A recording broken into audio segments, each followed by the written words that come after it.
Hello दोस्तों, जय हिंद। उम्मीद है सब लोग मस्त होंगे और अपनी पढ़ाई में व्यस्त होंगे। आप सभी को रेलवे ग्रुप डी में ज्योमेट्री से यानी ज्यामिति से कुछ स्पेशल प्रश्न हैं जो आपकी परीक्षाओं में पूछे जाते हैं, उन सभी प्रश्नों को बताया जाएगा और प्रीवियस ईयर के जितने भी प्रश्न हैं उन सभी को हम लोग सॉल्व करा जाएगा। और अब से ये प्रश्न आपसे छूटने वाले नहीं है। अगर आपके सामने आएगा तो इसका खात्मा आप बड़े आसानी से कर लेंगे। तो आइए देखते हैं जो स्पेशल वाले प्रश्न आखिर हैं कौन से। तो सबसे पहले हम कुछ फार्मूलों को लिखते हैं और फार्मूलों को लिखने के बाद से सभी क्वेश्चन को सॉल्व कर लेते हैं। तो आइए जरा देखिए फार्मूले कौन से हैं। तो हम आपको बता दें कि ये सब फार्मूले बहुभुज के लिए हैं। किसके लिए है? बहुभुज के लिए। तो बात करें अगर पहला फार्मूला कि अंतः बहुभुज में अंतः कोणों का योग कितना होता है, ये सब बात होगी बहुभुज की। तो अंतः कोणों का योग होता है n-2 इंटू 180। ठीक है ना। अगर बात करें अगला फार्मूला कि प्रत्येक अंतः कोण तब कितना होता है, यानी प्रत्येक अंतः कोण का अगर पूछेगा तो फार्मूला होता है n-2 इंटू 180 और बटा n कर देंगे। अगला फार्मूला की बात करें अगर कह दे कि बाह्य कोण का योग कितना होता है तो वो आपको बता दें कि वो कितना होता है 360 डिग्री। और अगर कह दे कि प्रत्येक बाह्य कोण कितना होता है तो प्रत्येक बाह्य कोण नोट करिएगा, वो होता है आपका 360 डिग्री बटा n। एक और फार्मूला अगर बात करते हैं आपसे पूछते हैं कि विकर्णों की संख्या, बहुत इंपॉर्टेंट क्वेश्चन रेलवे में पूछा जाने वाला और उसका फेवरेट क्वेश्चन विकर्णों की संख्या। तो फार्मूला होता है n इंटू n-3/2।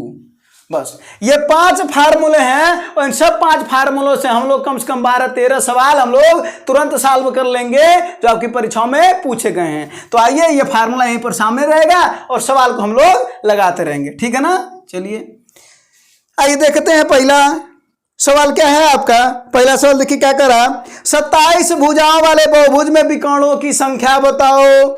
27 यही विकर्णों की संख्या लगाएंगे ना। और n क्या है? n भुजाओं की संख्या है। n क्या है? भुजाओं की संख्या। n है भुजाओं की संख्या। तो क्या कर रहा है 27 भुजा वाला, इसका मतलब है कि n का मान है 27। तो भैया विकर्णों की संख्या ज्ञात कर लीजिए, आपका आंसर आ गया होगा विकर्णों की संख्या का। फार्मूला क्या है? Formula n into n-3/2। इसका मतलब है कि 27 अगुणे 27 माइनस 3/2 तो हो जाएगा 27 अगुणे कितना 25 हो जाएगा ना। सॉरी 27 में 3 24 ना होगा, बटा 2। ठीक है। अब देखिए अब यहां से 2 से 12 बार में कट जाएगा तो अब 12 और 27 का गुणा कर लीजिए तो कितना हो जाएगा 12 7 84 को 4 8 आया। अब 12 दूना 24 और 24 8 आपका हो जाएगा कितना 32, यानी 324 विकर्णों की संख्या होगी। कोई दिक्कत हो तो बताइए। ऑप्शन नंबर कौन सा है? 324 ऑप्शन नंबर दूसरा। ठीक ना। तो बस देखिए क्या करना था, बहुभुज जितने भी आएंगे सब आप लगा लीजिएगा। अभी और भी प्रश्न आएंगे हम आपको बताते चलेंगे। ठीक ना। तो किस फार्मूले पर लगा है वो आपको नजर आ रहा होगा, इसी फार्मूले पर लगा है। अगला क्वेश्चन देखते हैं। कह रहा बहुभुज के सभी आंतरिक कोणों का योग 1260 है। बहुभुज के सभी आंतरिक कोणों का योग की बात कर रहा है। तो आंतरिक कोण माने अंतः कोण की बात कर रहा है ना।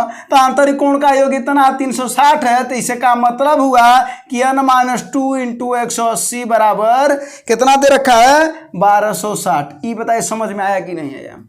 सवाल हम लोग जो लगा रहे हो फार्मूला आपके सामने है, पहला वाला फार्मूला यहाँ पर लगेगा क्योंकि अंतः कोणों का योग दे रखा है यानी आंतरिक कोणों का योग दे रखा है। तो यही दे रखा था कितना 1260, इसका मान दे रखा था 1260। फार्मूला आपको पता है n-2 इंटू 180 होता है। तो बस अब देखिए इसको कर लीजिए, ये 0 से 0 कट जाएगा। ये किससे 18 कितने बार में 7 बार में कट जाएगा है ना। 18 सत्ते 126। ठीक ना।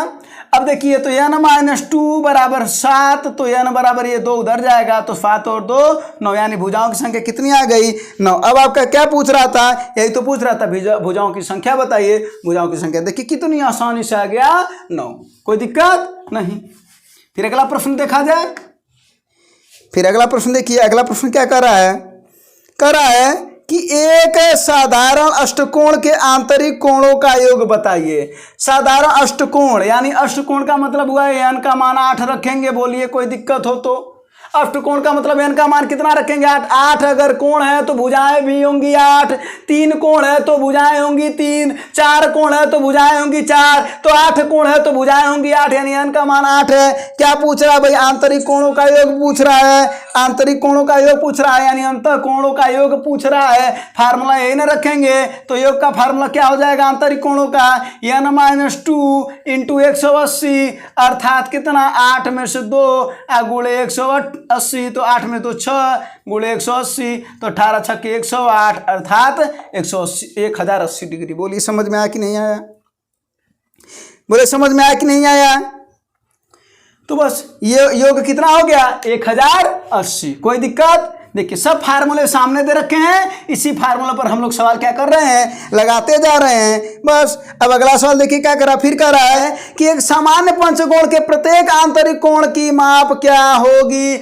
आंतरिक कोण की माप वो भी प्रत्येक पूछ रहा, तो ये वाला ना फार्मूला लगाएंगे। तो n का मान कितना दे रखा है 5, क्योंकि कह रहा पेंटागन है, पंचकोण है तो 5 कोण है तो 5 ना भुजा होगी, तो फार्मूला लगा दीजिए भैया। तो प्रत्येक कोण कितना आएगा, तो प्रत्येक कोण का फार्मूला आपको पता है, यहां पर रख दीजिए क्या 5 - 2 गुणे 180 अब बटा कितना 5, यानी 3 गुणे 180 अब बटा 5 से कितनी बार में कट जाएगा, ये कट जाएगा 36 बार में, है ना। 5 × 15 और 3 बचा 5 × 30, तो 36 कितना होता है 108 डिग्री। कोई दिक्कत हो तो बताइए। केवल और केवल देखिए जरा सा फार्मूला बस आपको बता रहा है, तो फार्मूले में आप कैसे रख करके एकदम ज्ञात कर ले रहे हैं तुरंत, ठीक है ना। तो ये भी आपका हो गया। अगला क्वेश्चन की बात करें, अगला क्वेश्चन क्या है, कर रहा है 19 भुजा वाले में विकर्णों की संख्या बताओ भैया।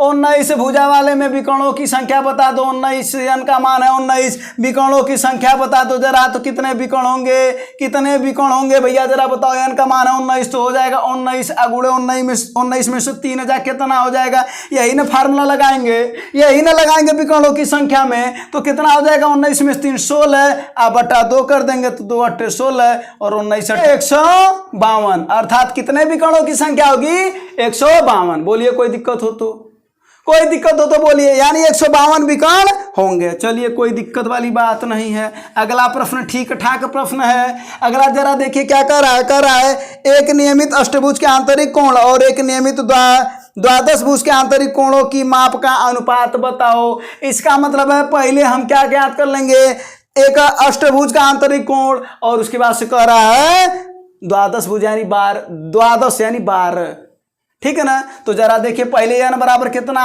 अष्टभुज यानी n बराबर 8 का निकालिए और n बराबर 10 का निकालिए। तो n बराबर 12 है ना, द्वादश 12।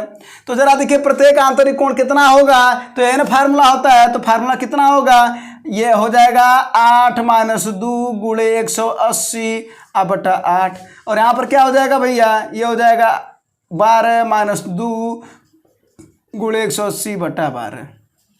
बस ये कितना हो जाएगा 6 गुणे 180 बटा 8, और ये हो जाएगा 10 गुणे 180 बटा 12। अब इन्हीं का अनुपात पूछ रहा है, तो बस क्या कर देना है, अनुपात ज्ञात कर लेना, यानी 6 गुणे 180 बटा 8 और बटा कर दीजिए तो 10 गुणे 180 अब बटा 12। 180 से 180 कट जाएगा, बगल का बगल में गुणा, नीचे का ऊपर गुणा होता है। तो 6 में किसका गुणा हो जाएगा, 12 का नीचे है, और 8 में किसका गुणा हो जाएगा, 10 का। तो 4 दूना 8 और 4 तिहाई 12 और 2 तिहाई 6, तो 3 त्रिका 9 और 9 बटा 10 आया। यही आपका आंसर हो जाएगा, अर्थात 9 बटा 10। ऑप्शन कौन सा है भैया, तो ऑप्शन है आपका 9 बटा 10 डी, ठीक है। प्रत्येक आंतरिक कोण वाला पूछ रहा था। देखिए अभी जितने सवाल हैं आंतरिक कोण पर आए हैं, योग पर आए हैं और विकर्णों की संख्या पर आए हैं। आप सोच रहे हो बाह्य कोण का योग पर कहाँ नहीं आ रहा, अरे भैया बाह्य कोण का योग हमेशा 360 डिग्री होता है, पहली बात। दूसरी बात, अगर प्रत्येक बाह्य कोण पूछेगा तो 360 बटे n कर देंगे। अगर कहेगा 5 भुजाओं वाला बाह्य कोण, प्रत्येक कोण कितना होगा, अगर बाह्य कोण की बात करेगा तो 360 बटे 5 कर देंगे। 4 पूछेगा तो 360 बटे 4 कर देंगे, बस, ठीक ना। इसी वजह से वो अंतः कोण वाला सवाल पूछ रहा है, और उसी की प्रैक्टिस भी आपको हम कराई दे रहे हैं, है ना। चलिए तो एक सवाल ये हो गया है। हाँ अब चलते हैं अगले सवाल पर। अब देखते हैं अगला सवाल आपका क्या है। हाँ अगला सवाल क्या है, एक मिनट। हाँ, अगला फल देखिए, करा है, फिर करा 26 भुजा वाले समबहुभुज में विकर्णों की संख्या बताओ। जितने विकर्ण एक के बार ज्ञात कर लिया जाए ना। 26 भुजा वाले, 26 भुजा अर्थात n का मान कितना है, 26 है। तो विकर्णों की संख्या कैसे ज्ञात करेंगे, क्या कर लेंगे विकर्णों की संख्या के लिए, जरा आंसर बता दीजिए। इसका आंसर क्या हो जाएगा, 26 अगुणे 26 में से 3 माइनस कर देंगे, आप बटा 2 हो जाएगा। ये 13 बार में कट जाएगा, तो 13 गुणे 26 में से 3 जा 23 हो जाएगा। तो 13 तिहाई 39, 9 हुआ और 3 आया, तो 13 दूना 26 और 26 3 29, 299, एक कम 300, यानी 299 आपका क्या आया, आंसर आया ऑप्शन नंबर सी। कोई दिक्कत नहीं है। अगला वाला सवाल देखिएगा। अगला वाला सवाल क्या कर रहा है, कर 19 भुजा वाले में विकर्णों की संख्या बताओ। तो 19 भुजा वाला यानी n का मान कितना है, यहाँ पर 19 है। तो विकर्णों की संख्या फिर बता दो भैया। तो विकर्णों की संख्या कितना हो जाएगा, 19 अगुणे 19 में से 3 माइनस कर देंगे, बटा 2 कर देंगे। तो 19 गुणे 19 में से 3 माइनस कर देंगे तो कितना आ जाएगा, 16, आप बटा 2, तो 2 अट्ठे 16 और 19 अट्ठे 152, पुनः आ गया।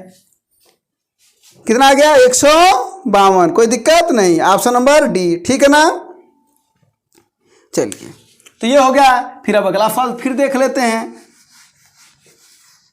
सवाल इसी पर है ये सब, ठीक है ना। बस इसी सवाल का रिपीटेशन कई बार है। ये सभी क्वेश्चन इस वजह से करा रहे हैं ताकि आपको समझ में आए कि इस चैप्टर का इंपॉर्टेंस आपके रेलवे ग्रुप डी में है और कितना क्वेश्चन पूछा गया है आपके रेलवे ग्रुप डी की ही परीक्षा में, ठीक है ना, जो पिछली बार हुआ था। चलिए, अब अगला क्वेश्चन देखते हैं। करा एक सामान्य अष्टभुज के प्रत्येक आंतरिक कोण की माप बताइए। यानी n का मान कितना है, 8 है। तो प्रत्येक अगर कोण पूछेगा, प्रत्येक वो आंतरिक कोण पूछेगा, तो आपको फार्मूला पता है क्या, यही वाला ना, n-2 इंटू 180/n, यही ना अंतर कोण वाला है।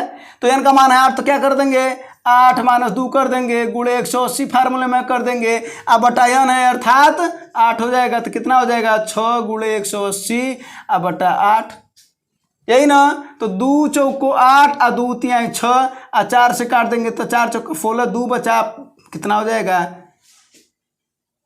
4 × 5 = 20। तो 45 तिहाई कितना होता है भैया, वो होता है आपका 135 डिग्री। अर्थात प्रत्येक आंतरिक कोण कितना आ जाएगा, 135 डिग्री, ऑप्शन नंबर डी, ठीक है।